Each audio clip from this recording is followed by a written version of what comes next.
الحمدللہ رب العالمین والصلاة والسلام علی رسولہ الکریم وعلی آلہ واصحابہ اجمعین۔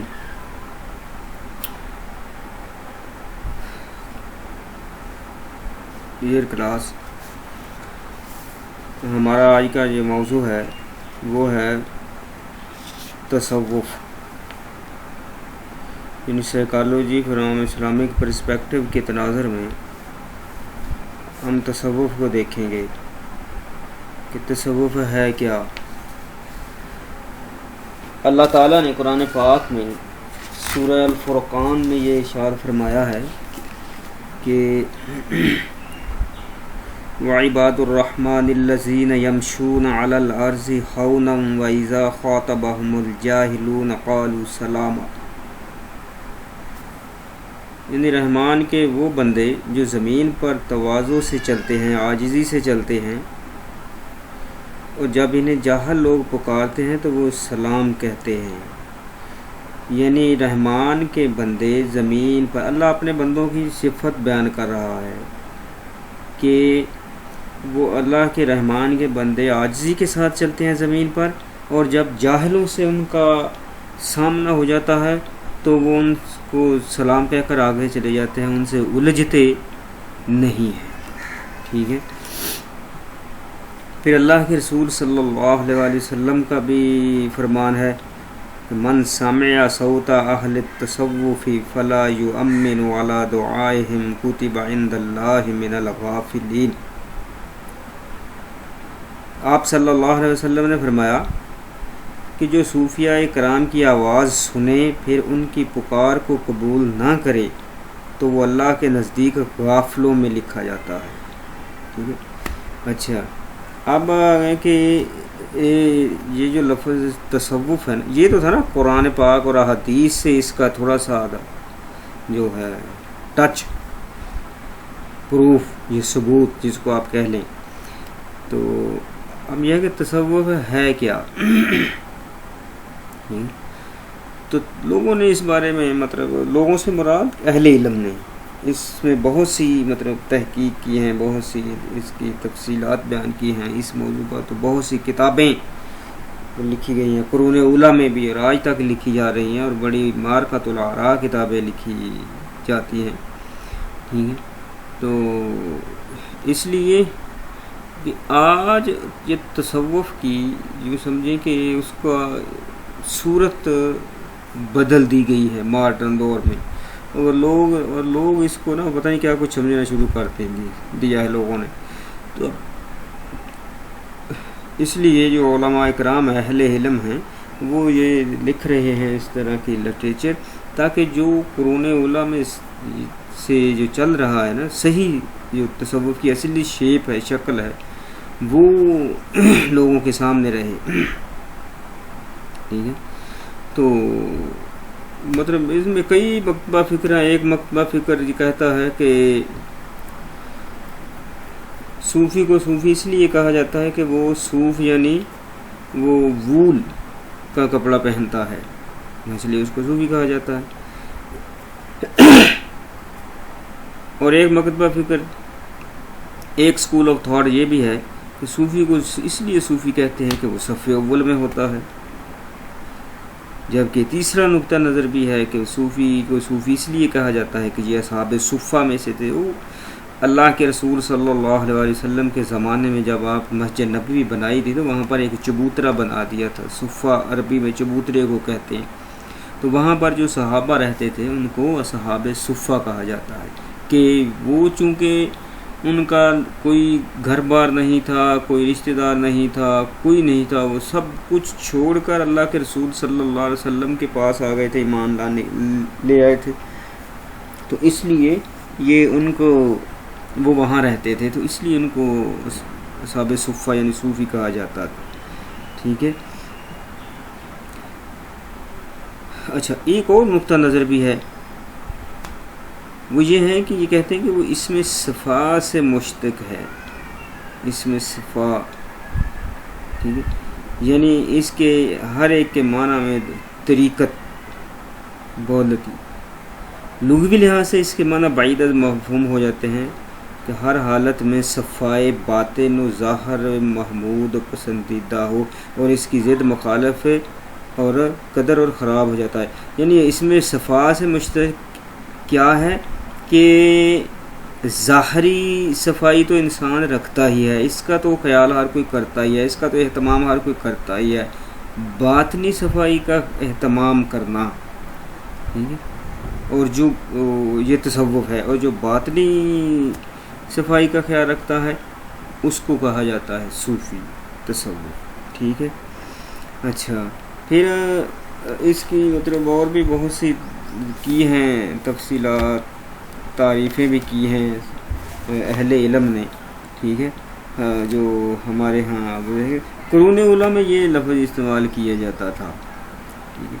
اور یہ جو تصوف کے جتنے بھی سلسلے ہیں نا، اس کے بانی حضرت علی المرتضیٰ رضی اللہ تعالیٰ عنہ ہیں. چشتیہ قادریہ ہے، سلسلہ قادریہ، سلسلہ چشتیہ سہروردیہ، یا کہہ لیں کہ اس طرح کے تصوف کے جو جتنے بھی سلسلے ان کے وہ بانی ہیں. اور ان سے آگے پھر جو ان کو زیادہ پروموٹ کیا وہ حضرت شیخ عبد القادر جیلانی رحمۃ اللہ علیہ نے، چونکہ وہ حسنی حسینی ہیں اس لیے ان کو زیادہ کیا، انہوں نے زیادہ اس کو پروموٹ کیا ہے. ہمارے جو ہے اس میں جو سلیبس کا حصہ ہے اس میں جو تصوف ہے یہ دیکھیں اس میں ولیم چٹک نے ایک جو اس کی تعریف کی ہے تصوف کی. In a broad sense, Sufism can be described as the interiorization and intensification of Islamic faith and practice. یعنی یہ اس کو مطلب کہتے ہیں کہ صوفیزم کو ایسے ڈسکرائب کیا جا سکتا ہے کہ انسان کے جو اندرونی جو ہے نا وہ اصلاح، وہ ٹھیک ہے، اور اسلام کے جو ہیں عقائد ان پر عمل کرنا، یہ صوفیزم ہے. ٹھیک ہے. اس کا ثبوت ہمیں مطلب بہت سے صحابہ سے بھی ملتا ہے. مثال کے طور پر صحابہ میں حضرت ابو ذر غفاری رضی اللہ تعالیٰ عنہ جو ہے نا وہ اس کے بہت مطلب کہا جاتا ہے کہ وہ صحابہ میں صوفی تھے. تصوف ہے کیا کہ یہ یعنی ہر چیز سے منہ موڑ کر اللہ تعالیٰ کی طرف چلے جانا، اللہ سے لو لگا لینا، یہ تصوف ہے. ٹھیک ہے.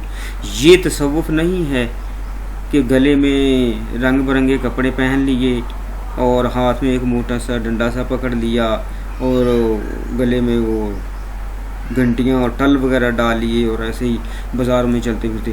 یہ صوفیزم نہیں ہے، نہ یہ تصوف ہے. ٹھیک ہے.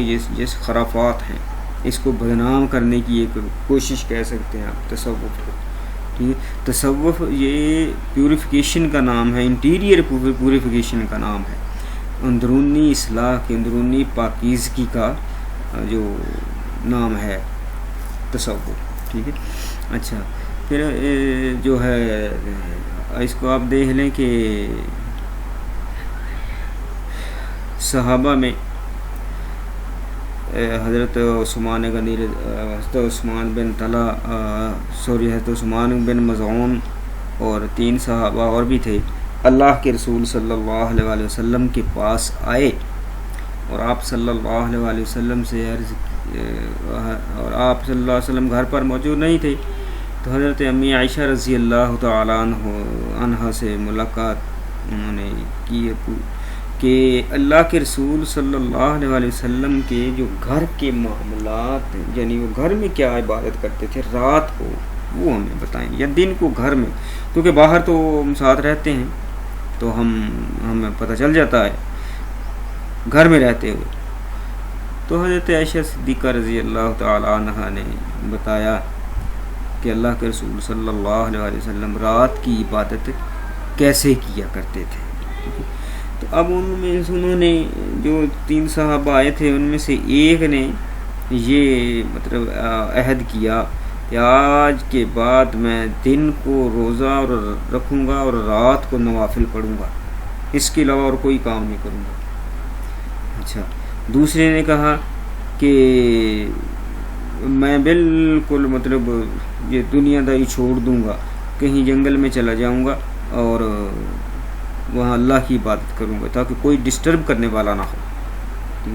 ہاں، تو عثمان بن مظعون رضی اللہ تعالیٰ عنہ انہوں نے عہد کیا کہ میں مطلب شادی نہیں کروں گا تاکہ بیوی اور بچوں کے معاملات میں نہ پڑوں اور خالص اللہ کی عبادت کروں، وقت زیادہ ملے گا۔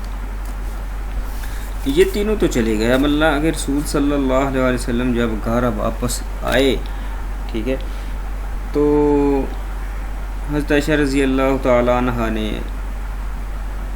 اللہ کے رسول صلی اللہ علیہ وسلم کے سامنے ان تینوں صحابہ کا واقعہ بیان کیا، تو آپ صلی اللہ علیہ وسلم ان صحابہ نے جو عہد کیا تھا وہ سن کر بہت ناراض ہوئے، غصہ ہوئے۔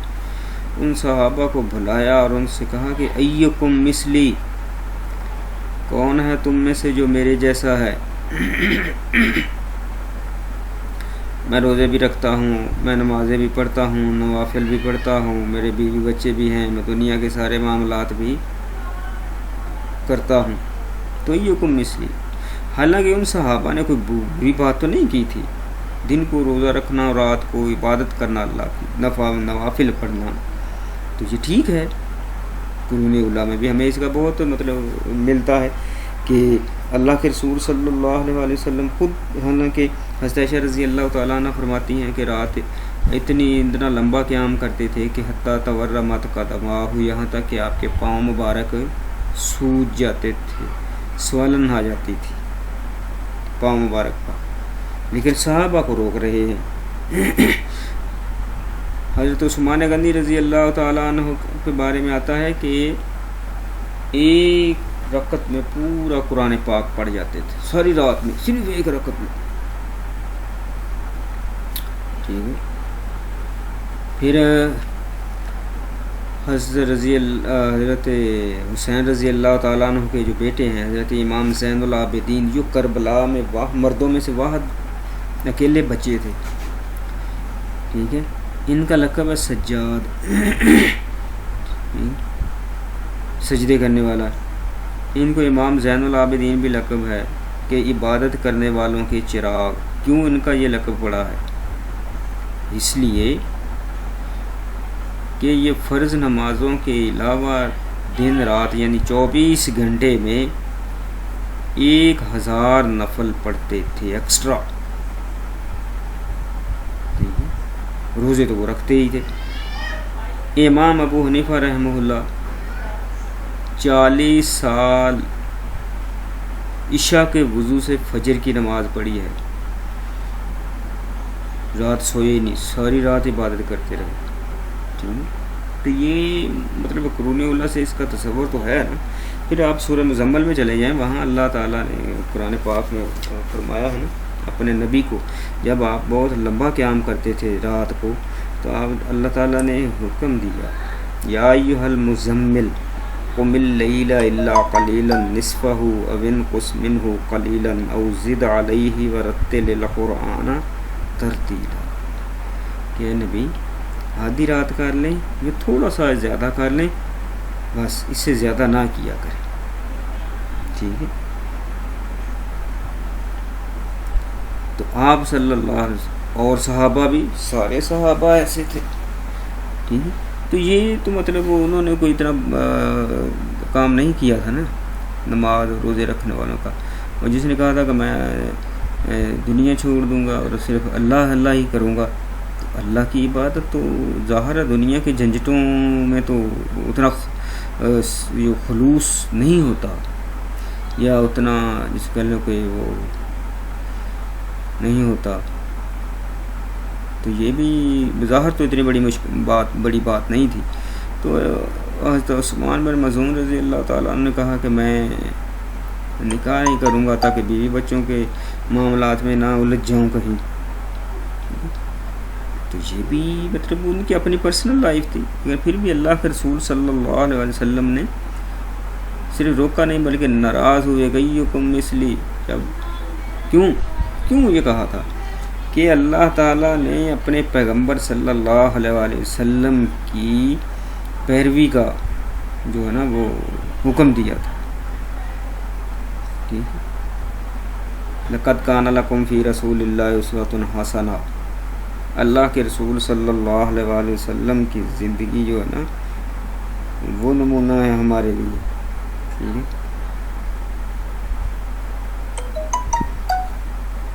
اب اللہ کے رسول صلی اللہ علیہ وسلم کی زندگی کے طریقے کے مطابق اگر ہم کریں گے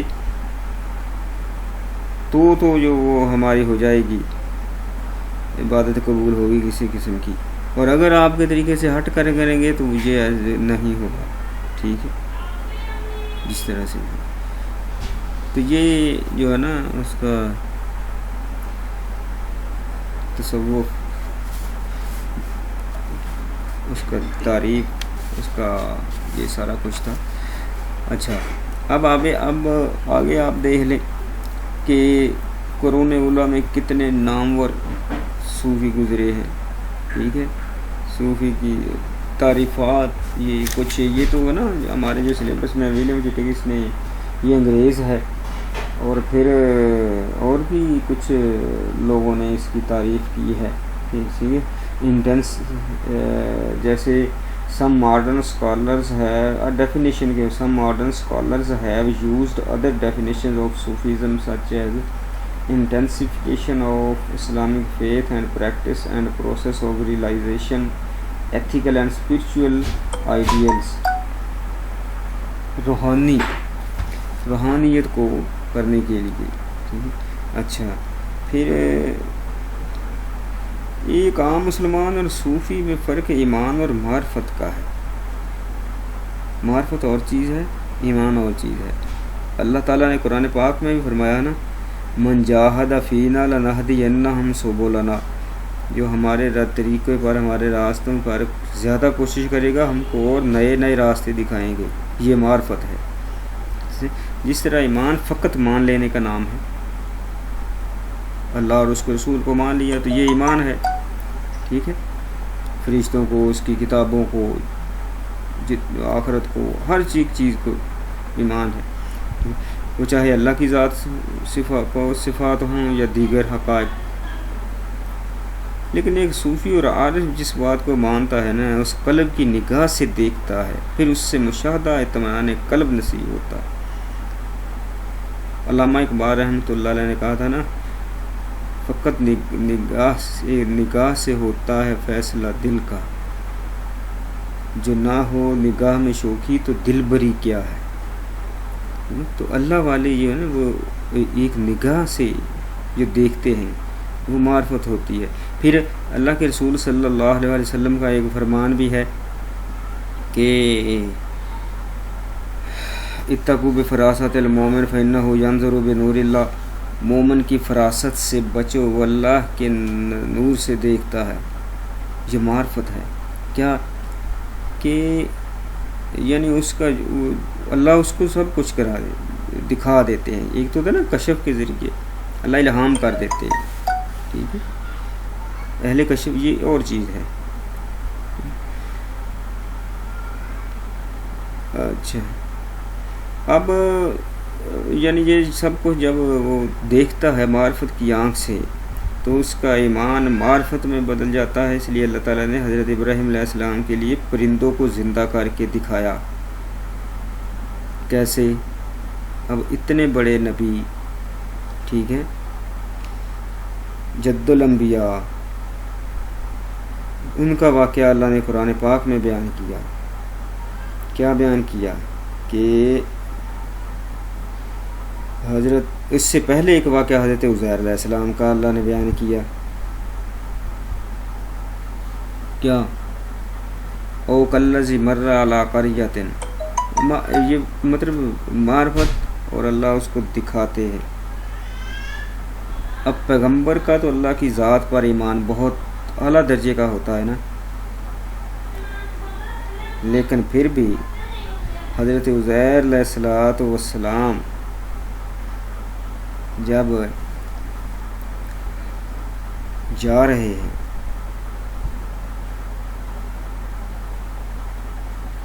ایک بستی کے پاس سے، انطاکیہ بستی تھی فلسطین کی، اس کے پاس سے گزرے، ٹھیک ہے، تو اس پر اللہ کا عذاب آیا تھا، ختم ہو چکی تھی بالکل۔ دل میں خیال آیا چلتے چلتے کہ یہ اللہ اس کو کیسے زندہ کریں گے، ہر طرح سے تباہ ہو چکی ہے، تو یہ بھی کیا زندہ ہو جائے، دوبارہ ہو جائے گی۔ دل میں خیال آیا، نبی اللہ کے، اللہ تعالیٰ کو اپنے انبیاء کے بارے میں اتنی بھی بات جو ہے نا وہ نہیں مطلب گوارا ہوئی، تو اللہ تعالیٰ نے فوراً اپنے جو انبیاء ہیں حضرت عزیر علیہ الصلوۃ والسلام ان کے لیے ایک مثال دی، درخت کے نیچے سو گئے، سفر کے تھکے تھے، ان کو نیند آ گئی، جب نیند آ گئی سوئے رہے، 100 سال تک اللہ نے ان کو سلائے رکھا، 100 سال تک، اور جب اٹھے ہیں اللہ تعالیٰ نے پھر پوچھا کم لبستہ، کتنا عرصہ پڑھ رہے ہیں، تو حضرت عزیر علیہ السلام فرمانے لگے کہ لبست یوماً او بعض یوم، ایک دن ہوگا یا 2 دن ہوں گے، اس سے زیادہ تو نہیں، ٹھیک ہے۔ اللہ تعالیٰ نے فرمایا، یہ سورہ بقرہ میں اس کا اللہ نے ذکر کیا، 3 پارے میں 259 نمبر آیت ہے، او کالذی مر علی قریۃ وہی خاویۃ علی عروشہا، کہ بستی تباہ ہو گئی تھی، قال انا یحیی ھذہ اللہ بعد موتہا، کہ اللہ اس کی موت کے بعد اس کو کیسے زندہ کرے گا، فاماتہ اللہ مئۃ عام ثم بعثہ، اللہ نے 100 سال تک ان کو موت دے دی، ثم بعثہ، پھر اٹھایا، قال، اللہ نے پوچھا کم لبثت، کتنی دیر رہے، قال، حضرت عزیر علیہ السلام فرمانے لگے لبثت یوما او بعض یوم، ایک دن یا 2 دن یا اس کا آدھا، ایک دن یا آدھا دن۔ اب اللہ نے فرمایا بل لبثت مئۃ عام، نہیں ایک یا آدھا دن نہیں بلکہ 100 سال تو ادھر لیٹا رہا ہے، پڑا رہا ہے۔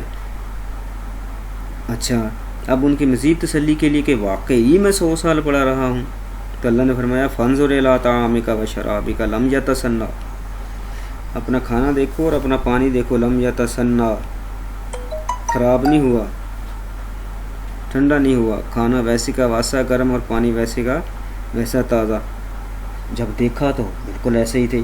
اب ان کے دل میں آیا کہ پانی تازہ، کھانا فریش، تو 100 سال میں تو اس کو خراب ہو جانا چاہیے تھا، بدل جانا چاہیے تھا۔ اللہ نے پھر دوسری مثال دے دی، فرمایا وانظر الی حمارک، اپنے سواری کا جو گدھا ہے اس کی طرف دیکھو، وَلِنَجْعَلَكَ آیَةً لِلنَّاسِ،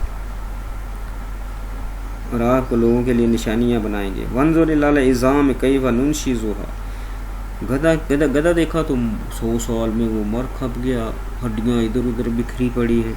اللہ نے فرمایا اب ان کی ہڈیوں کی، جب گدھے کی یہ حالت دیکھی تو ان کو یقین ہو گیا کہ واقعی اتنا عرصہ ہم پڑے رہے ہیں ادھر، ٹھیک ہے۔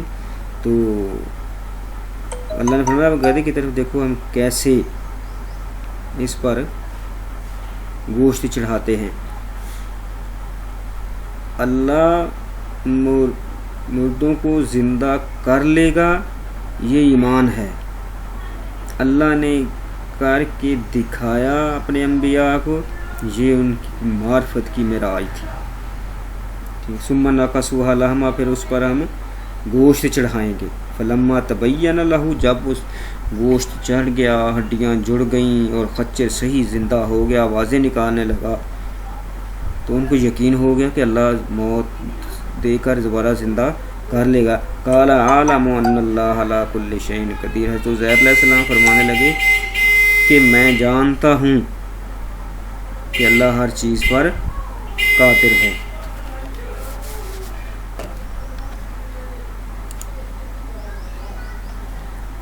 اچھا تو یہ حضرت عزیر علیہ السلام اللہ کے نبی تھے. اب نبی کا ایمان تو ہوتا ہے، لیکن معرفت کیا تھی؟ پہچان. معرفت پہچان کو کہتے ہیں.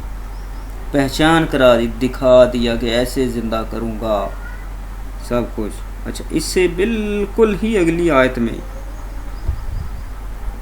اللہ تعالیٰ نے اپنے حضرت ابراہیم علیہ السلام نبی کا جد الانبیاء، انبیاء کے باپ، ایک روایت میں ہے کہ ابراہیم علیہ السلام کی اولاد سے 70 انبیاء ہوئے ہیں، اور زیادہ کی روایت بھی ہے. ٹھیک ہے. تو اب ابراہیم علیہ السلام نے اللہ سے پوچھا وَإِذْ قَالَ إِبْرَاهِيمُ رَبِّ أَرِنِي كَيْفَ تُحْيِي الْمَوْتَى، کہ اللہ مجھے دکھا تو صحیح تو زندوں کو کیسے، مردوں کو زندہ کرے گا.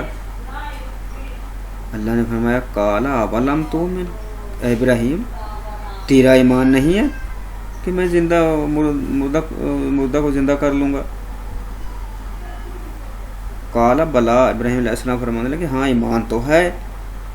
وَلَكِنْ لِيَطْمَئِنَّ قَلْبِي، لیکن اپنے دل کے اطمینان کے لیے میں یہ سوال کر رہا ہوں. اب دل کا اطمینان کیا تھا؟ معرفت. اور معرفت کی پہچان ہی تصور. پھر اللہ نے ان کو حکم دے دیا قَالَ فَخُذْ أَرْبَعَةً مِّنَ الطَّيْرِ، 4 پرندے پکڑ لو، فَصُرْهُنَّ، ان کو اپنی طرف مانوس کر لو، ثُمَّ اجْعَلْ عَلَىٰ كُلِّ جَبَلٍ مِّنْهُنَّ جُزْءًا، پھر ان کو ذبح کرو، ان کی گردنیں اپنے پاس رکھ لو، اور ان کا گوشت بنا کر ان کو مختلف جگہ پر پہاڑوں پر پھینک دو، مکس کر کے، چاروں کا گوشت مکس کر کے پہاڑوں پر پھینک دو.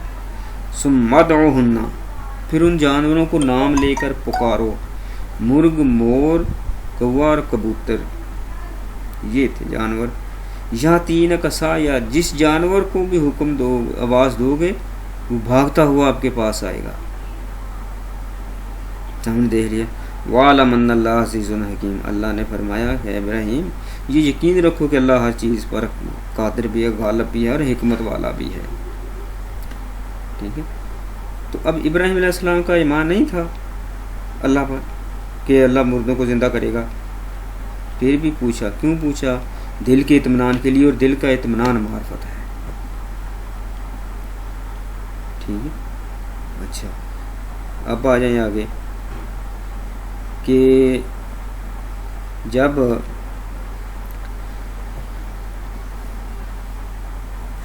حضرت ہم بات کر رہے تھے کہ یہ جو نا اس کا جو ہے تعارف تصوف کا، ٹھیک ہے، وہ ہے کیا؟ رسول اللہ صلی اللہ علیہ وسلم کا فرمان ہے ذہب صفو الدنیا و باقیہ قدرہا، دنیا کی پاکیزگی جاتی رہی اور اس کی قدورت و خرابی باقی رہ گئی ہے. ٹھیک ہے. دنیا کی جو صفائی تھی نا وہ چلی گئی ہے، اور اس کی جو گندگی ہے وہ باقی رہ گئی ہے، قدورتیں باقی رہ گئی ہیں. ٹھیک ہے.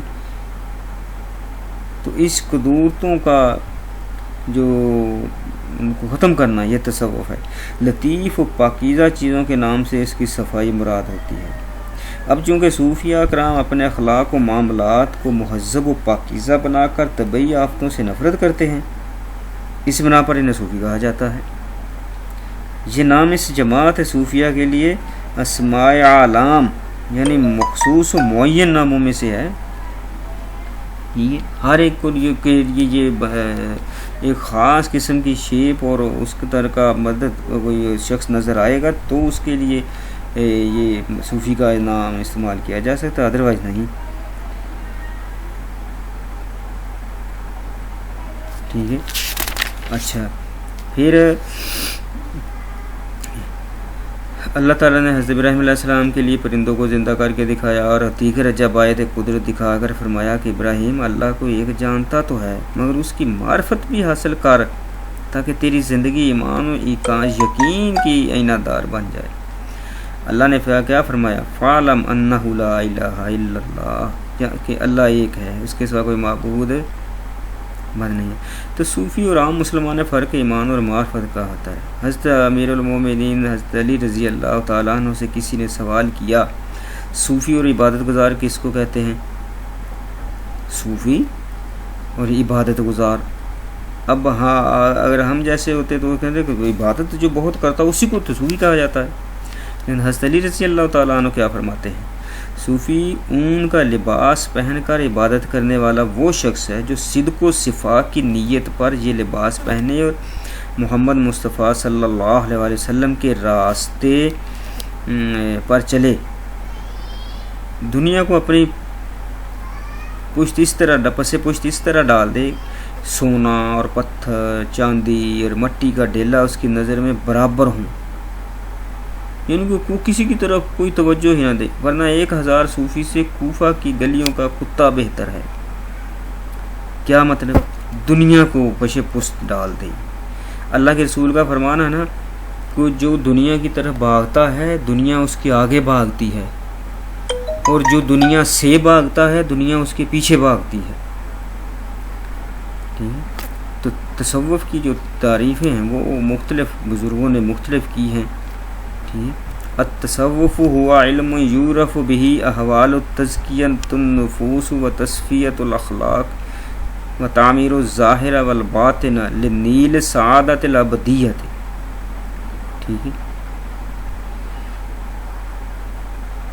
شیخ الاسلام ابی یحییٰ زکریا انصاری رحمہ اللہ نے یہ تعریف کی ہے تصوف کی، یعنی تصوف ان کیفیات کا علم ہے جس کے ذریعے نفس کا تزکیہ اور اخلاق کا تصفیہ اور ظاہر و باطن کی تعمیر ہوتی ہے تاکہ انسان ابدی سعادت حاصل کر سکے ہمیشہ کی۔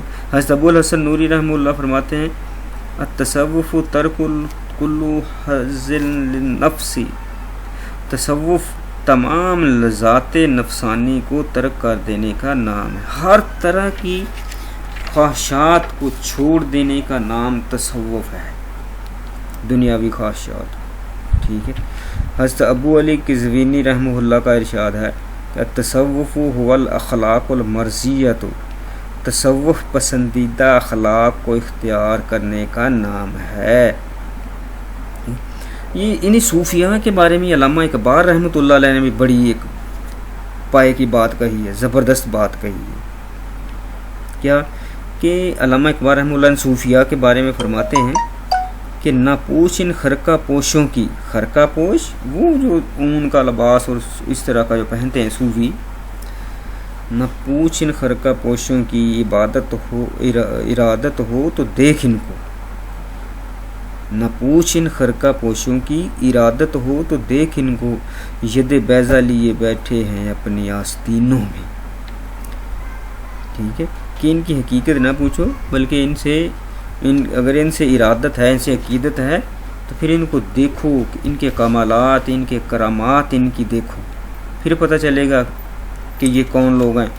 ٹھیک ہے، اچھا آگے ہے ابو محمد جریری رحمۃ اللہ علیہ کا فرمان ہے کہ التصوف الدخول فی کل خلق سنی والخروج من کل خلق دنیا، تصوف ہر اخلاق حمیدہ کو اختیار کرنے کا نام، یعنی تصوف اچھے اخلاق کو، جو اچھی کوالٹیز ہیں ان کو اختیار کرنے کا نام ہے، اور ہر اخلاق جو رذیلہ ہے، بری عادات کو چھوڑنے کا نام تصوف ہے۔ ٹھیک ہے، ایک علامہ قطانی رحمہ اللہ فرماتے ہیں کہ التصوف خلق فمن زاد علیک فی الخلق فقط زاد علیک فی الصفا، تصوف اچھے اخلاق کا نام ہے، سو جس کے اخلاق تیرے اخلاق سے زیادہ عمدہ ہیں وہ صفا یعنی تصوف و قلبی و صفائی میں بھی تجھ سے زیادہ ہے۔ اب یہ جتنے بھی تعریفیں ہیں، ٹھیک ہے، ان سے ایک ہی بات جو ہے نا وہ سامنے آتی ہے اور واضح ہوتی ہے کہ تصوف ہے اخلاق حسنہ کو اختیار کرنا، اچھے اخلاق کو اور برے اخلاق رذیلہ کو ترک کر دینا، خاص طور پر اندرونی اصلاح کے لیے، تاکہ اللہ کے ساتھ تعلق قائم رہ سکے، اور دنیا کو ترجیح دینے کی بجائے آخرت کو ترجیح دی جائے، ہر معاملے میں اللہ کی رائے طلب کی جائے اور اسی پر راضی رہنے کو تصوف کہتے ہیں۔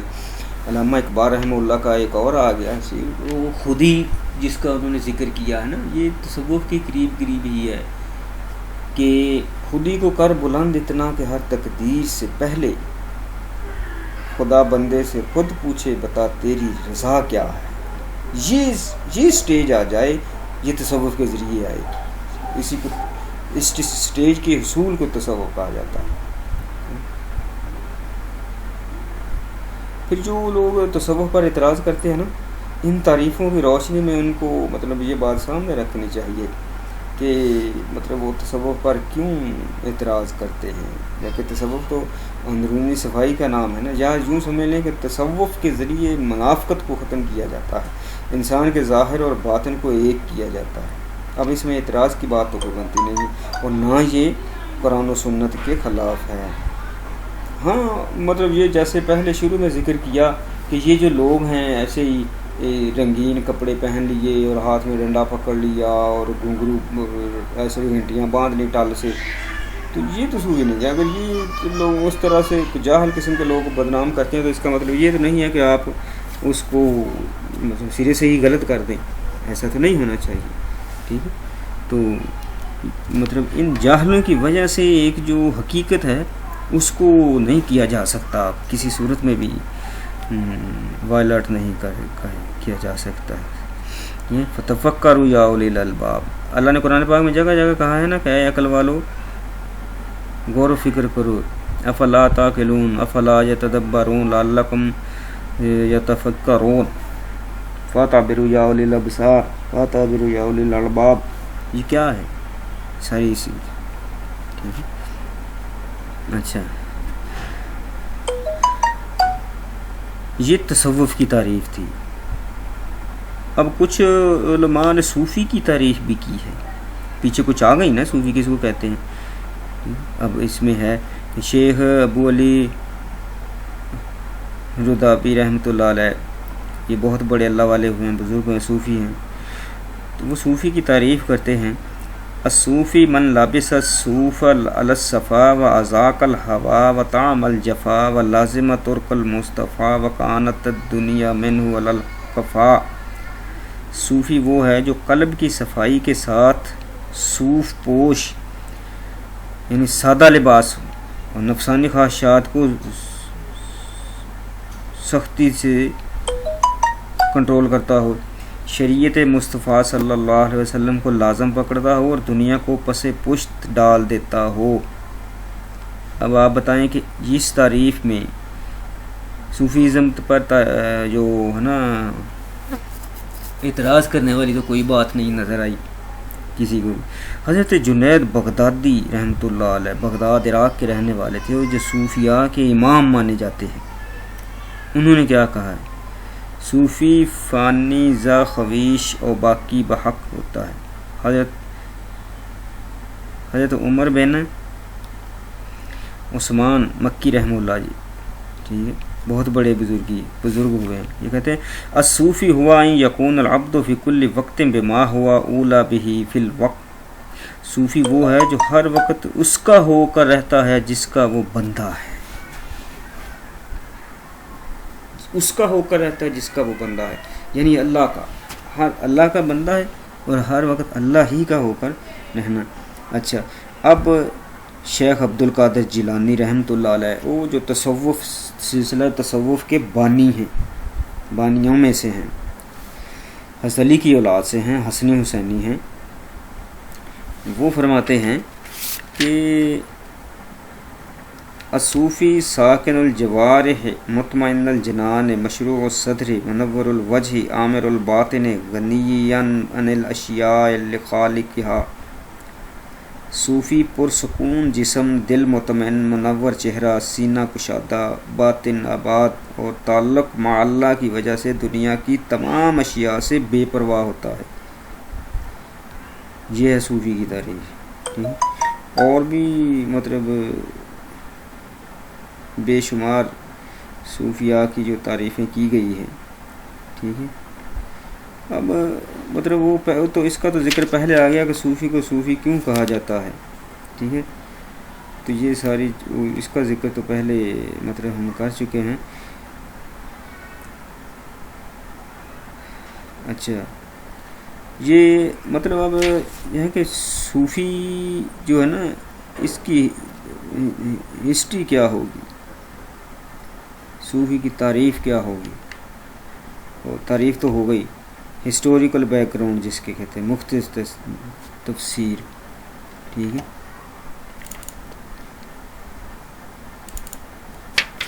تو صوفی کی مختلف تعریف یہ ہے کہ تصوف جس حقیقت کا نام ہے نا، وہ حقیقت و عین اسلام ہے۔ اس کا وجود بھی اسلام کے وجود کے ساتھ ساتھ موجود رہا ہر وقت۔ ابتدائی اسلام میں اس کو مختلف ناموں سے تعبیر کیا گیا، مثلا زہد، تقوی، سلوک، احسان وغیرہ۔ حضرت علی حجویری رحمہ اللہ فرماتے ہیں کہ آج کل تصوف ایک نام ہے بغیر حقیقت کے، لیکن گزشتہ دور میں تصوف کی حقیقت تھی بغیر نام کے۔ اور حضرت علی حجویری رحمہ اللہ کی جو کتاب ہے نا کشف المحجوب، وہ تصوف پر یعنی انتہائی نامی گرامی کتاب سمجھی جاتی ہے، تصوف کے موضوع پر، ٹھیک ہے۔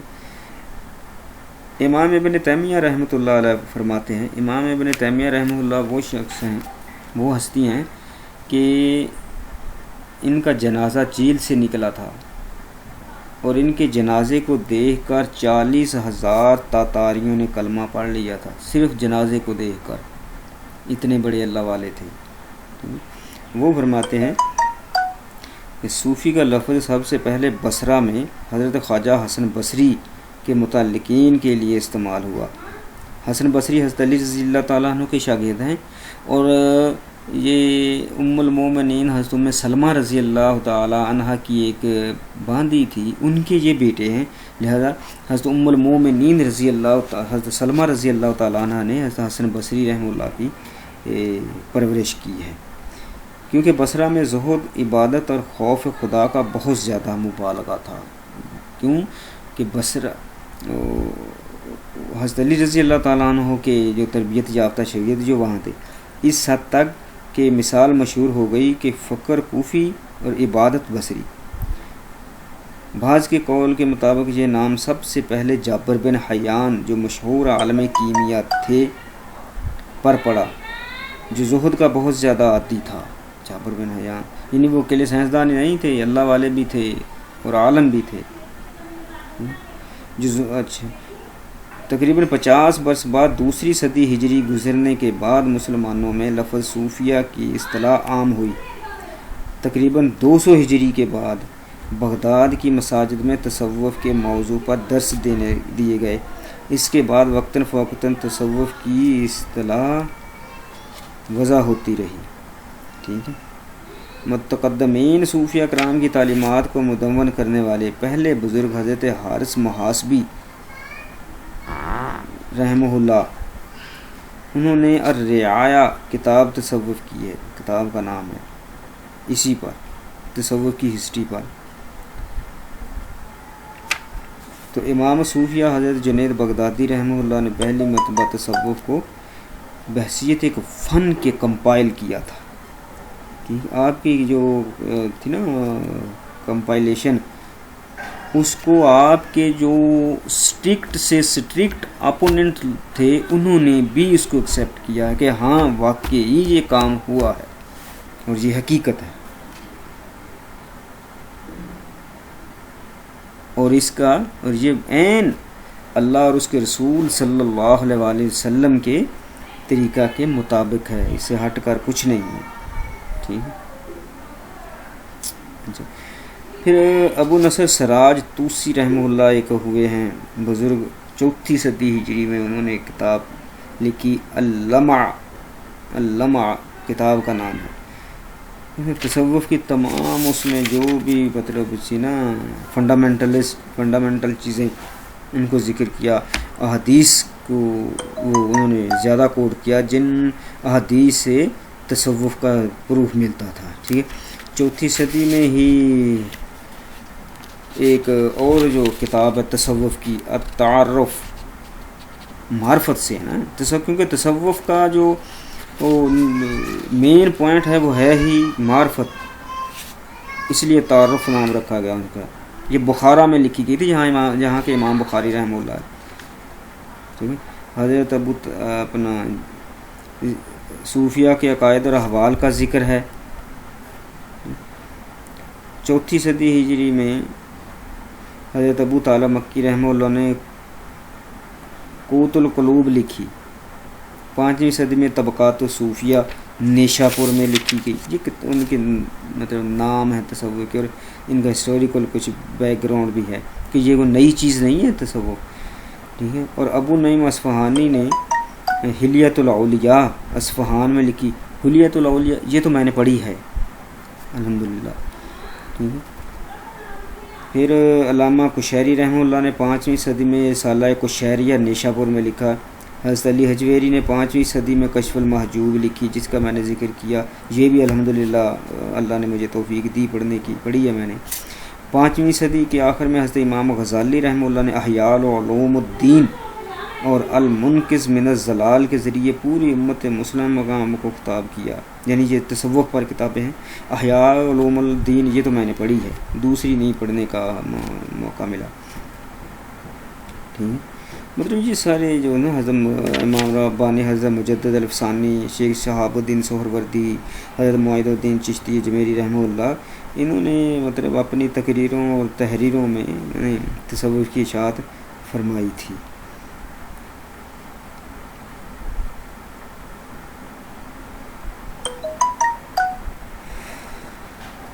اچھا،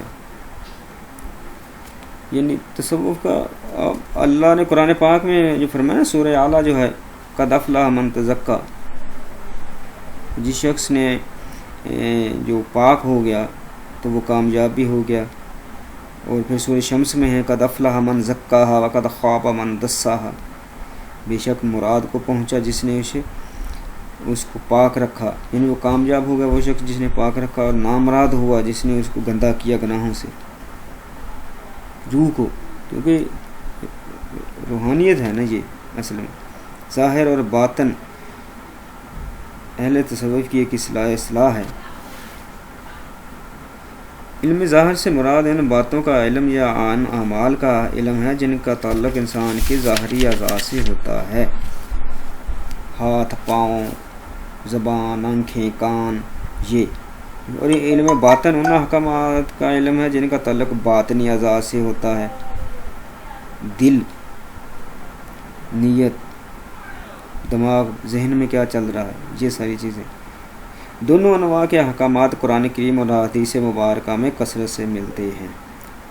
مثال، اللہ کے رسول صلی اللہ علیہ وسلم نے ریاکاری، بغض، حسد رکھنے سے سختی سے منع فرمایا ہے. اب ان باتوں کا تعلق صرف اور صرف انسان کے دل سے ہے، یعنی یہ باطنی علوم ہے. خود اللہ پاک نے اپنے کلام مقدس میں فرمایا ہے یوم لا ینفع مال ولا بنون الا من اتى اللہ بقلب سلیم.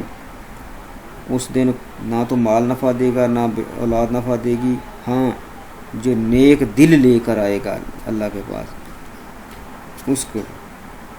ٹھیک ہے. تو یہ تصوف کی جو حقیقت شریعت کی حقیقت ہے. شریعت سے ہٹ کر یہ کچھ نہیں ہے. ایسے اس کو کچھ لوگوں نے بدنام کرنے کا مطلب کیا ہوا ہے، کر رہے ہیں اپنی جہالت کی وجہ سے. اب کشف المحجوب میں انہوں نے شیخ حضرت علی حجویری رحمۃ اللہ علیہ نے تصوف لکھتے ہیں کہ تصوف یہ ہے کہ اللہ تجھے تیری ذات سے فنا کر دے اور اپنی ذات کے ساتھ تجھے زندہ کر دے. یہ ہے تصوف. فنا فی اللہ کی تہ میں بقا کا راز مضمر ہے، یہ تصوف ہے. فنا فی اللہ کی تہ میں اللہ کے راستے میں اللہ کی ذات میں فنا ہو جانا، بقا کا راز مضمر ہے، جو فنا نہیں ہوتا بلکہ وہ بقا ہوتی ہے. جیسے شہید کو کہا نا کہ وہ زندہ ہیں، ہم تو دیکھتے ہیں کہ وہ ختم ہو چکا، مر چکا، لیکن اللہ نے کہا کہ وہ زندہ ہے. یہی ہے فنا فی اللہ کی تہ میں بقا کا راز مضمر ہے، جسے جینا نہیں آتا اسے مرنا نہیں آتا. یہ ہے تصوف. ٹھیک ہے، اور یہ ہے سارا کچھ، ساری چیزیں. اچھا، اب اہل تصوف نے کچھ اصول وضع کیے ہیں. مطلب مثال کے طور پر کسی کو بیعت کرنے کے آپ کہہ لیں، وہ کیا ہیں؟ 4 ہیں مین. نمبر 1 قلیل الکلام، باتیں بہت کم کرنی ہیں، کلام کم کرنا ہے، صرف اللہ اللہ ہی کرنی ہے، اللہ کی عبادت میں کرنا ہے. باتیں کم کرنے کا اصول کیوں بتایا؟ نمبر 1 اللہ کے رسول صلی اللہ علیہ وسلم کا فرمان ہے السکت نصف الایمان، خاموشی نصف ایمان ہے. پھر فرمایا من ساکت نجا، جو خاموش رہا اس نے نجات پائی. تو خاموش رہنے سے زبان کی حفاظت ہوتی ہے. اللہ کے رسول صلی اللہ علیہ وسلم نے ایک دفعہ اپنی زبان مبارک کو پکڑ کر صحابہ سے عرض کی کہ جو مجھے اس کی حفاظت کی ضمانت دے گا میں اس کو جنت میں گھر لینے کی ضمانت دیتا ہوں. ٹھیک ہے، اور پھر زبان کے مطلب استعمال سے زیادہ بولنے سے کسی کی غیبت ہونے کا خطرہ ہے، چغلی اور جھوٹ بولے جانے کا خطرہ ہے. ٹھیک ہے، تو اللہ کے رسول صلی اللہ علیہ وسلم نے فرمایا کہ من کان منکم یؤمن باللہ والیوم الآخر فلیقل خیرا او لیصمت، کہ تم میں سے جو اللہ پر اور آخرت پر ایمان رکھتا ہے تو اس کو چاہیے کہ وہ یا تو اچھی بات کرے یا خاموش رہے. خاموشی بہتر ہے. ٹھیک ہے. اچھا، یہ ہے قلیل الکلام، یعنی تھوڑا کرنا، باتیں تھوڑی کرنا. اس وجہ سے نمبر 2 قلیل الانام، لوگوں سے بہت کم ملنا ہے. کیونکہ لوگوں سے زیادہ ملو گے تو اس سے ایک تو ٹائم ویسٹ ہوگا، اور پھر لوگوں سے جب ملو گے تو سیدھی سی بات ہے کہ کوئی کسی کی غیبت ہو جائے گی، کسی کی چغلی ہو جائے گی، یا ممکن ہے کوئی ایسا ہی شخص ہو جو مطلب بلا وجہ اعتراض شروع کر دے اور آپ ان کے اعتراضات سے دل برداشتہ ہو کر یہ تصوف کا اور اللہ کا راستہ چھوڑ دیں. تو اس طرح سے لوگوں سے بہت کم ملنا ہے، تخلیہ رکھنا ہے. ٹھیک ہے. اور تیسرا ہے کہ قلیل الطعام، تھوڑا کھانا ہے. کیوں؟ اللہ کے رسول صلی اللہ علیہ وسلم کا فرمان ہے کہ کھانا کھاتے وقت نا معدے کے سٹومچ کے 3 حصے کیا کرو. ایک حصہ ہوا کے لیے، ایک حصہ پانی کے لیے، اور ایک حصہ یعنی خوراک کے لیے کیا کرو. زیادہ کھانے سے غنودگی، سستی طاری ہو جاتی ہے. اس لیے اللہ کے رسول صلی اللہ علیہ وسلم کا فرمان ہے کہ مومن 1 آنت سے کھاتا ہے اور منافق کافر 7 آنتوں سے کھاتا ہے. یعنی زیادہ کھانا آپ صلی اللہ علیہ وسلم نے منافق یا کافر کی علامت بیان کی ہے. ایک بزرگ کے بارے میں آتا ہے، وہ کہتے ہیں کہ ایک دفعہ میں نے اپنے کھانا کھانے کے ٹائم شمار کیا تو میں نے شمار کیا کہ میں اس میں 70 بار، اللہ معاف کرے کمی بیشی، کہ اتنا اللہ کا ذکر کر لیتا ہوں اتنی بار. تو میں نے اس دن سے کھانا کھانا چھوڑ دیا کہ یہ ٹائم بھی اللہ کے ذکر میں گزرے گا. امام بخاری رحمہ اللہ جب آخر وقت میں بیمار ہوئے نا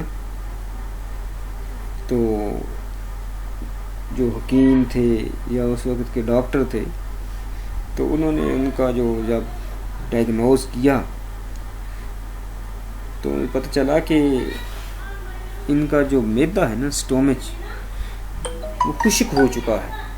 تو انہوں نے کہا کہ کیا ان کے معاشی حالات اچھے نہیں تھے؟ تو لوگوں نے بتایا کہ نہیں، معاشی حالات بہت اچھے تھے۔ انہوں نے کہا کہ یہ تو بھوکے رہ کر ایسا ہوا ہے، یعنی خود ایسا۔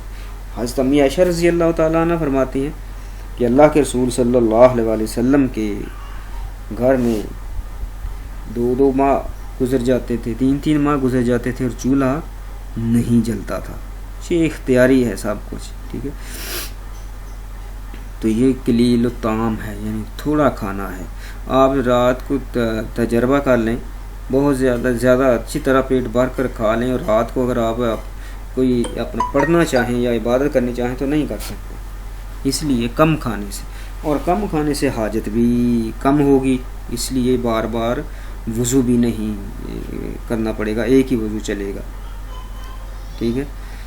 اچھا، پھر ہو گیا کہ یہ قلیل الکلام بھی ہو گیا، قلیل الانام بھی ہو گیا، قلیل الطعام بھی ہو گیا، اور قلیل النوم، کم سونا ہے، یہ چوتھا اصول ہے۔ کیوں؟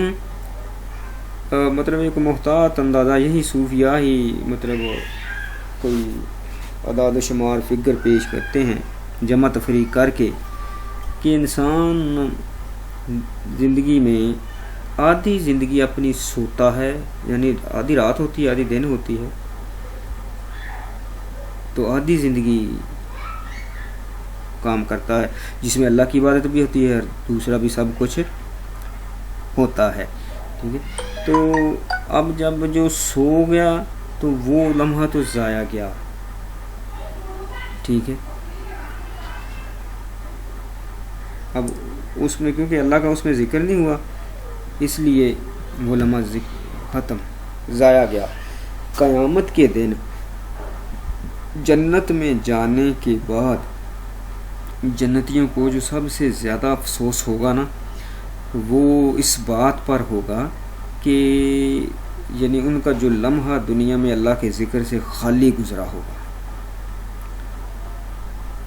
اس پر، ٹھیک ہے۔ تو یہ مطلب اس لیے کم سونا کہا گیا ہے، قلیل کلام، سارا کچھ۔ باقی صوفیاء کی زندگی ہمارے سامنے ہے۔ حضرت شاہ شمس تبریز رحمۃ اللہ علیہ ایک بار حضرت مولانا روم رحمہ اللہ کے پاس ملنے کے لیے گئے۔ یہ چونکہ شاہ شمس تبریز رحمۃ اللہ علیہ صوفی منش تھے، اور جو حضرت مولانا روم ہیں وہ عالم بھی تھے اور مصنف بھی تھے، بڑی کتابیں لکھتے تھے۔ تو شاہ شمس تبریز رحمۃ اللہ علیہ جب گئے تو یہ حضرت مولانا روم کتاب لکھ رہے تھے، اور ان کی کتابیں ان کے پاس بھی تھیں۔ تو شاہ شمس تبریز، ان کی صوفی کی اپنی لائن ہوتی ہے، ان کی اپنی لائن ہوتی ہے عالم کی۔ تو انہوں نے مولانا روم سے پوچھا، شاہ شمس تبریز رحمہ اللہ نے، کہ یہ چیز یہ کیا ہے؟ تو مولانا روم رحمہ اللہ فرمانے لگے کہ است کہ تو نمی دانت، یہ وہ چیز ہے جس کو تو نہیں جانتا، کتابیں ہیں، یعنی ان کو تو نہیں پتہ کتابوں کا، تصوف کی لائن اور ہے۔ تو شاہ شمس تبریز رحمہ اللہ نے ان کی وہ کتابیں اٹھائیں اور پانی میں پھینک دیں۔ اب مولانا روم رحمہ اللہ تو سر پیٹنے لگے، تو اللہ کے بندے یہ کیا کر دیا، ساری محنت ضائع کر دی۔ اب شاہ شمس تبریز رحمہ اللہ نے جب دیکھا کہ مولانا روم کی حالت تو غیر ہو رہی ہے، انہوں نے وہ پانی سے وہ ایک کتاب نکالتے ہیں، اس کو جو جھاڑتے ہیں تو اس میں سے گرد اڑتی ہے اور اس کے سامنے رکھ دیتے ہیں۔ پانی سے نکالتے ہیں، جھاڑتے ہیں تو گرد اڑتی ہے، ساری کتابیں نکال کر پانی سے ان کے سامنے رکھ دیں، ایسے جھاڑ جھاڑ کر۔ تو مولانا روم رحمہ اللہ فرماتے ہیں کہ اگر شاہ شمس تبریز نہ ہوتا تو مولانا روم کبھی مولانا روم نہ بنتے۔ یعنی یہ تھے صوفی، یہ تصوف تھا، یہ جو اہل اللہ تھے، جن کا علامہ اقبال رحمۃ اللہ علیہ نے جو کہا تھا نا کہ نہ پوش ان خرقہ پوشوں کی ارادت ہو تو دیکھ ان کو، ید بیضہ لیے بیٹھے ہیں اپنی آستینوں میں. تو یہ اصل میں تصوف ہے، یہ معرفت جس کو کہتے ہیں وہ. اچھا اب یعنی یہ جو تصوف ہے اس کے کچھ اور اصول و ضوابط بھی ہیں. بہت سے نامور صوفی، یا آپ اس کو سمجھ لیں کہ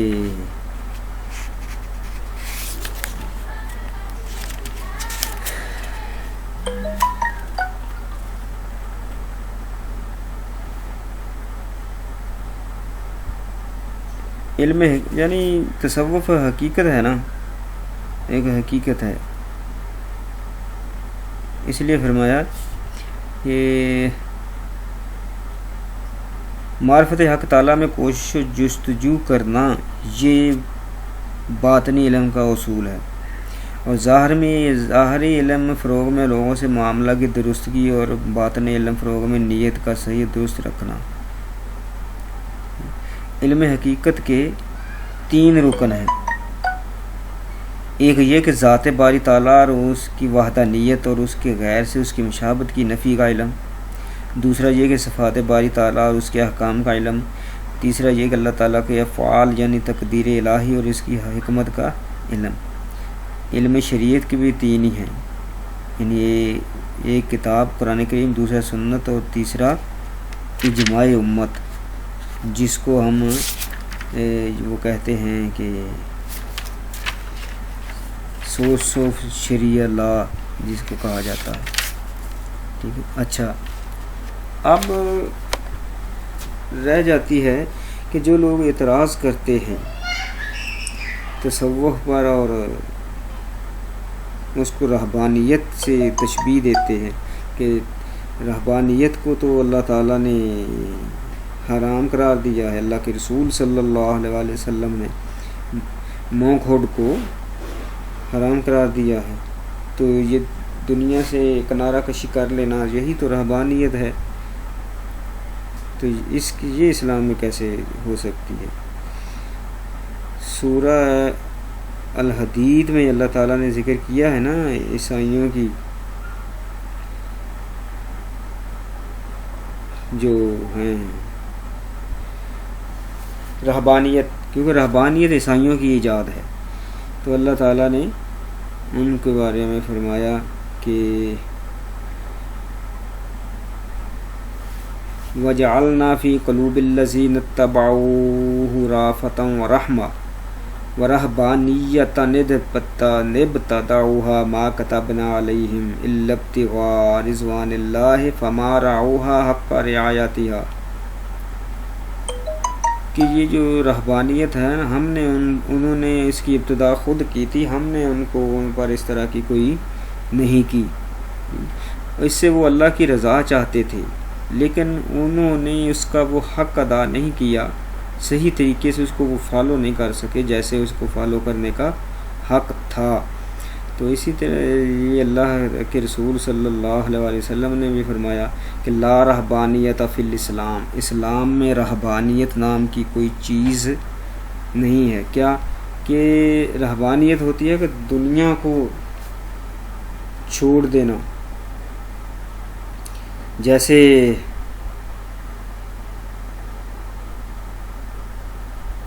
اس نے وہ جو سکھوں کا ہے بابا گرو نانک، انہوں نے دنیا چھوڑ دی تھی نا، گھر سے نکل گئے، 40 سال تک گھر سے باہر رہے.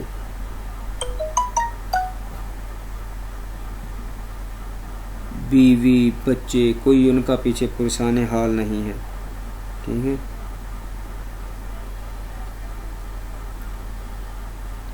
تو اب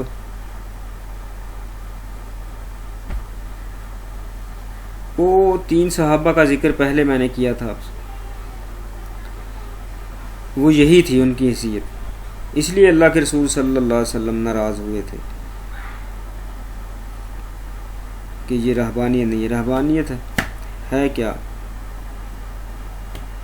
رہبانیت کہتے ہیں کہ اس کا لغوی معنی تو ہے نا کہ بے رغبتی اور کنارہ کشی کرنا، ٹھیک ہے. تو جو اس کے اصطلاحی معنی آپ یوں کر لیں کہ نفسانی خواہشات سے دستبردار ہونا، دنیاوی جو احکامات ہیں فرائض سے دنیاوی فرائض سے کنارہ کشی کی راہ اپنانا، سماجی ذمہ داریوں سے یعنی جان چھڑانا، جنگلوں اور ویرانوں میں چلے جانا، بیوی بچوں معاشی زندگی ہر طرح سے اس کو چھوڑ دینا، دنیاوی کام.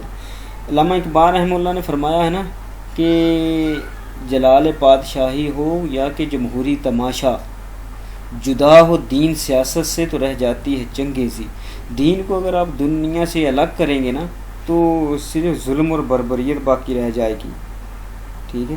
باقی اللہ کے رسول صلی اللہ علیہ وسلم سے بڑھ کر کوئی دیندار نہیں تھا، صحابہ سے بڑھ کر کوئی دیندار نہیں تھا، اور انہوں نے دنیا بھی ساتھ سارا کچھ رکھی ہے. ہاں اس کی لیمٹس بیان کرتی ہیں، ٹھیک ہے. تو اسلام میں رہبانیت کی کوئی تصور نہیں ہے، ٹھیک ہے. آپ صلی اللہ علیہ وسلم کا یہ جو ارشاد ہے نا کہ لا رہبانیت فی الاسلام، یہ پوری امت کو درس دے رہا ہے کہ ایک مکمل جامع نظام زندگی مل جانے کے بعد اس کے پیروکاروں کو رہبانیت جیسی بے جا مشقتوں میں نہیں پڑنا چاہیے. جیسے وہ گرو نانک چلے گئے تھے، گھر سے چلے گئے، 40 سال جنگلوں میں خاک چھانتے پھرے، بھوکے پیاسے، پتہ نہیں کیا کیا زندگی کے مراحل آئے، گھر والوں کے ان کے بیوی بچوں کے پتہ نہیں ان پر کیا گزری. 40 سال بعد واپس آئے اور پھر وہ انہوں نے دعویٰ کیا کہ اب مجھے نروان حاصل ہو گیا ہے. نروان وہی جس کو ہم معرفت کہتے ہیں، ٹھیک ہے. تو یہ اللہ نے اس سے منع کیا ہے، اللہ کے رسول صلی اللہ علیہ وسلم نے بھی منع کیا ہے. تو صحابہ کی ایک تعریف بیان کی ہے اللہ نے قرآن پاک میں، آپ دیکھ لیں کہ اللہ فرماتے ہیں کہ رجال لا تلہیہم تجارۃ ولا بیع عن ذکر اللہ واقام الصلاۃ وایتاء الزکوٰۃ یخافون یوما تتقلب فیہ القلوب والابصار. کہ وہ لوگ جنہیں تجارت اور خرید و فروخت اللہ کی یاد سے غافل نہیں کر سکتی، ٹھیک ہے، اور وہ نماز قائم کرتے ہیں اور زکوٰۃ دیتے ہیں اور اس دن سے ڈرتے ہیں جس دن یعنی وہ دل بدل دیے جائیں گے اللہ کے خوف سے، ٹھیک ہے، اور آنکھیں بھی پلٹ جائیں گی، ٹھیک ہے. تو یہ مطلب تصوف کا جو ہے نا رہبانیت کا اسلام سے دور کا بھی کوئی واسطہ نہیں ہے، ٹھیک. یہ حرام ہے. اللہ کے رسول صلی اللہ علیہ وسلم نے اس کیا ہے. تو تصوف رہبانیت نہیں ہے. تصوف میں جو یعنی صوفی ہے اس کے بیوی بچے ہوتے ہیں، اس کے گھر بار معاملات ہوتے ہیں، وہ سارا کچھ کرتا ہے. ہاں وہ اللہ کو زیادہ ٹائم دیتا ہے، بس یہ گا اس طرح سے، ٹھیک ہے. تو اس کو تصوف کو ہم رہبانیت پر کبھی بھی نہیں کر سکتے. ہاں مطلب کچھ لوگ یہ کر دیتے ہیں اعتراض کہ یہ جو تصوف ہے رہبانیت کی طرف آمادہ کرتا ہے، کہ شروع میں تو چلیں صوفی مطلب کچھ کنٹرول رکھتا ہے، گھر والوں کے ساتھ تعلق رکھتا ہے، دنیا رشتہ داروں سے دنیا سے، لیکن پھر آہستہ آہستہ ہمیشہ کے لیے کٹ آف ہو جاتا ہے. تو یہ نہیں ہے. مثال جو صوفی اس طرح کے لوگ جو کام کرتے بھی ہیں نا، مثلا لوگوں سے دنیا سے کٹ آف ہو جاتے ہیں، تو اب ان کو کیا کہیں کہ وہ ہڈ حرام ہی ہو سکتے ہیں، اور کیا ہو سکتا ہے. بچوں کے حقوق، بیویوں کے حقوق، شوہر کے، گھر میں بیٹھ کر وقت ضائع کرتے ہیں. صوفی روحانی صلاحیت اور باطنی استعداد کو متحرک کرنے کے لیے جب خانقاہ میں داخل ہوتا ہے، چند سال تک خانقاہ کے آسرے میں رہتا ہے تو اسے مخالفین راہب اور تارک دنیا کہتے ہیں، اور جب کوئی طالب علم دنیاوی علم حاصل کرنے کے لیے، کارپینٹر کا کام سیکھنے کے لیے، ملازم حکمران کی اطاعت کے لیے، مزدور مزدوری کے لیے سارا سال غیر وطن سے دور رہتا ہے تو کوئی نہیں کہتا کہ یہ تارک دنیا ہے، کسی نے یہ نہیں کہا کہ یہ راہب ہے۔ ٹھیک ہے، تصوف مذہب کی روح ہے، اسلام کے اصولوں پر اس کی کمپائلیشن ہوئی ہے۔ اسلام میں رہبانیت نہیں ہے، دوسرے علوم کی طرح روحانی طالب علم شب و روز محنت کر کے وقت لگا کر یہ علم سیکھتا ہے، بزرگوں کے پاس جاتے ہیں، ان کی صحبت میں رہتے ہیں۔ شیخ سعدی رحمہ اللہ فرماتے ہیں نا کہ صحبت صالحہ ترا صالح کنت، صحبت صالحہ ترا صالح کنت، برے لوگوں کی صحبت تجھے برا بنا دے گی اور اچھے لوگوں کی صحبت تجھے اچھا بنا دے گی، نیک بنا دے گی۔ تو یہ مطلب ایک انگریزی کا بھی کہہ لیں کہ ایک مقولہ ہے کہ a man is known by company he keeps, آدمی کا تعارف اس کے کمپنی کے لوگ کرتے ہیں۔ الجنس یمیل الی الجنس، جنس کی طرف مائل ہوتی ہے، نیک شخص نیک لوگوں کی طرف اس کا رجحان ہوگا، برے شخص کا برے لوگوں کی طرف اس کا رجحان ہوگا۔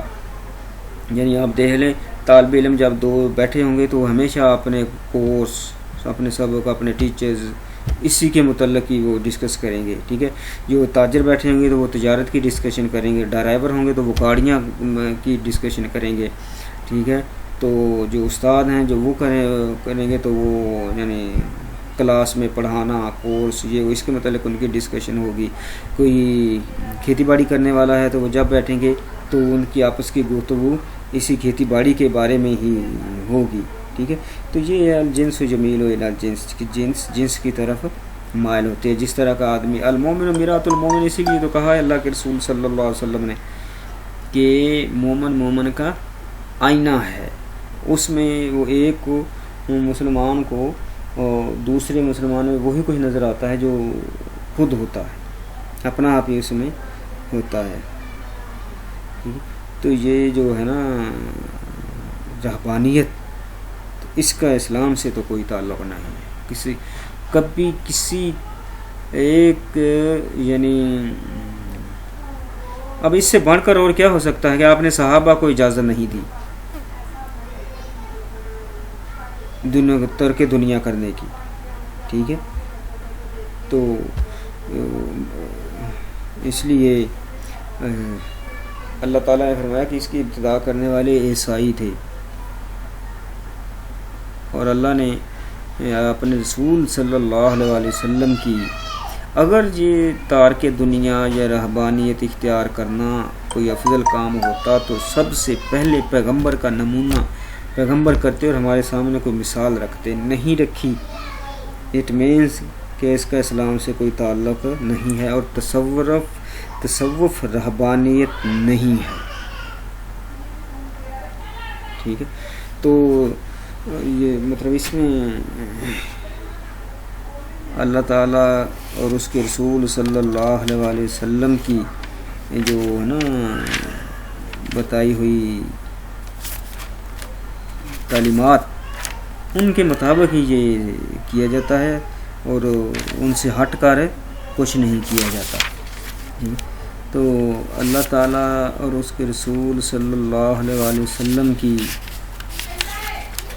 جو ہے اطاعت، یہ دوسروں کی نہیں، کسی اور کے راستے سے چل کر آپ کو وہ نہیں ملے گا جو اللہ اور اس کے رسول نے کہا ہے۔ مثال کہ من جاہد فینا لنہدینہم سبلنا، جو ہمارے راستے میں کوشش کرے گا تو اس کو نئے نئے راستے ہم دکھائیں گے۔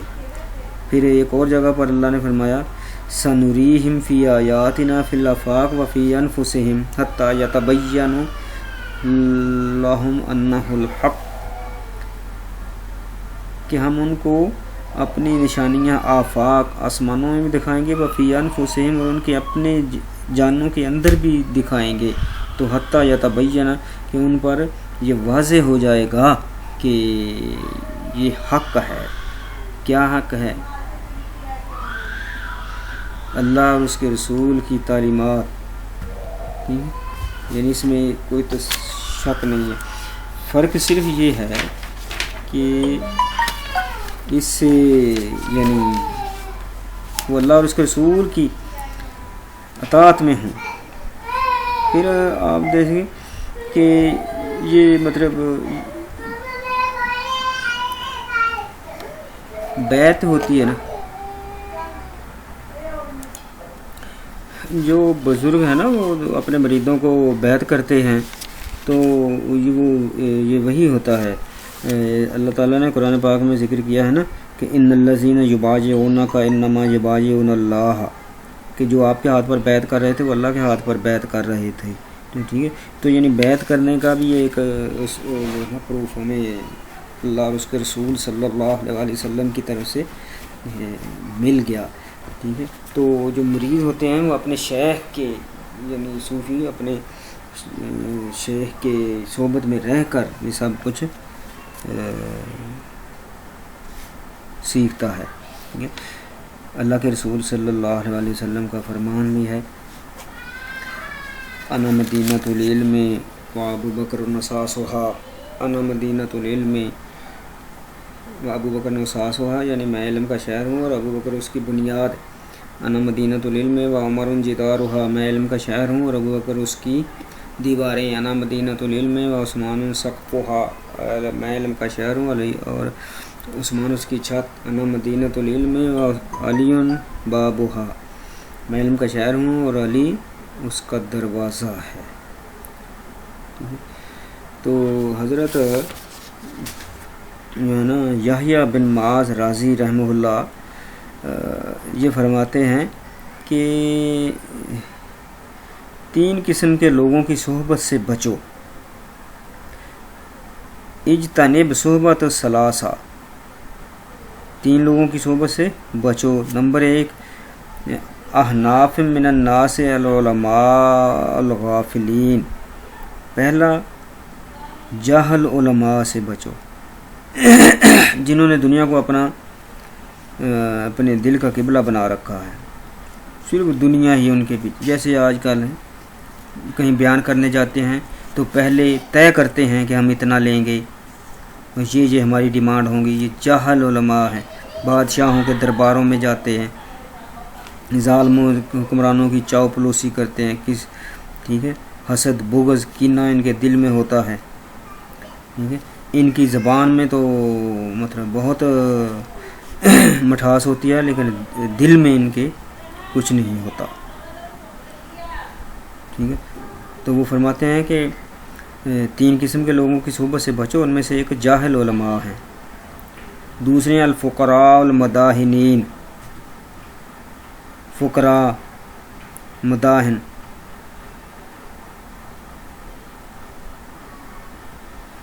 اس سے کیا مراد ہے؟ وہ غریب جو مطلب جن کے قول و فعل میں تضاد ہو. جب کوئی کام اپنی خواہش کے مطابق کرتے ہیں اگرچہ وہ باطل ہی ہو تو وہ اس کی مدح و تعریف کرتے ہیں.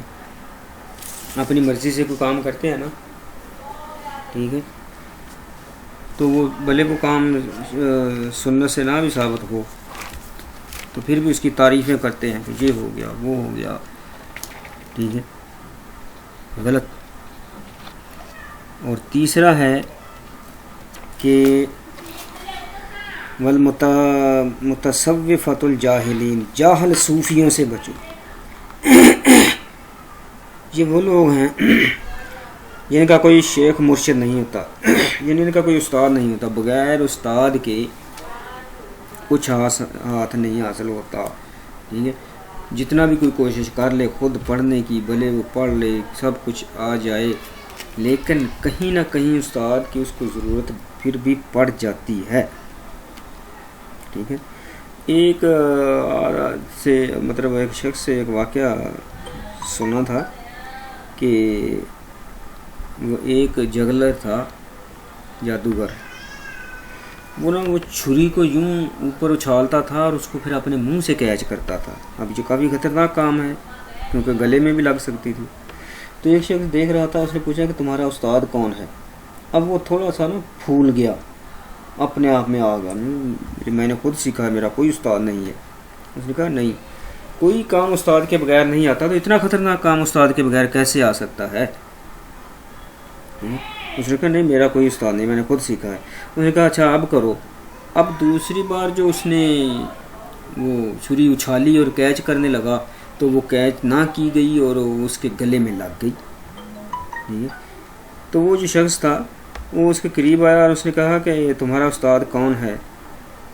تو اس نے کہا کہ میں نے ایک دریا میں ایک بگلے کو مچھلی پکڑتے ہوئے ایسے دیکھا تھا، مچھلی پانی سے جب اوپر اچھلتی تھی تو وہ آتے ہی کیچ کر لیتا تھا۔ تو وہ شخص کہنے لگا کہ پھر مانو نہ کہ آپ کا کوئی نہ کوئی تو استاد ہے۔ ٹھیک ہے، تو یہ جاہل صوفی جو ہوتے ہیں نا، یہ ان کا کوئی پیر و مرشد نہیں ہوتا، یہ اپنی مرضی سے ہی سب کچھ کرتے ہیں، انہوں نے کسی سے تعلیم، ادب، آداب یہ سب کچھ سیکھا نہیں ہوتا، سب ان کی اپنی مرضیاں ہوتی ہیں جس سے وہ کام چلاتے ہیں۔ تو اس لیے حضرت یحییٰ بن معاذ رازی رحمہ اللہ فرماتے ہیں کہ جاہل صوفیوں سے بچو، فقراء مداحن سے بچو ہو، اور جاہل علماء سے بچو۔ ٹھیک ہے، تو یہ ہمارا آج کا جو سوال تھا کہ تصوف، اس کی انٹروڈکشن، اس کی تعریف، اس کا ہسٹوریکل بیک گراؤنڈ، یہ سارا، تو اس کو آپ پڑھیں، دیکھیں، تو کسی قسم کا اگر کوئی مسئلہ ہو، کوئی ذہن میں سوال ہو تو وہ آپ کر سکتے ہیں۔